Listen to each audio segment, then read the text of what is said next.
Hello everyone, welcome back to my mini blog. তো আজকে তোমাদের সঙ্গে আবার নিয়ে চললাম একটা মিনি ব্লগ। তো দেখতেই পাচ্ছ কত মেঘ উঠেছে, সঙ্গে বৃষ্টিও পড়ছে। তো তোমাদের এইদিকে দেখাচ্ছি, দেখো বৃষ্টি পড়ছে ত্রিপলের ওপরে, দেখতেই পাচ্ছ তোমরা ভালোভাবে।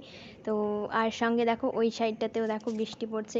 তো দেখতেই পাচ্ছ, মানে তোমাদের ভালোভাবে বোঝানোর জন্য আমি দু জায়গাতেই দেখিয়ে দিলাম। তো দেখো এইদিকে দেখো একটা ছোট্ট রয়েছে তোপাটির গাছ। তো এই গাছটা কী গাছ আমি জানি না, আর তবে কোনো একটা ফুলেরই গাছ। আর ওই ছোট্টটা হচ্ছে নয়নতারা গাছ। তো ওই নয়নতারার পটেই ছিল, আমি অন্য পটে মানে ওই পটটাতে স্থাপন করেছি।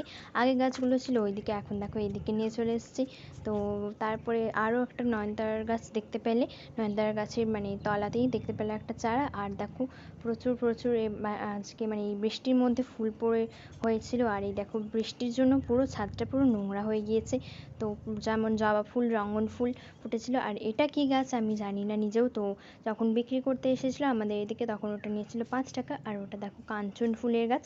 তো দেখতেই পাচ্ছ অনেক অনেক ফুল, পর্তুলিকা থেকে শুরু করে নয়নতারা ফুল অনেক কিছুই ফুটেছিল। এই নয়নতারাটা দেখো আবার খসে গিয়েছে। তো আজকের ব্লগটা কেমন লাগলো অবশ্যই কমেন্ট করে বলো। টাটা।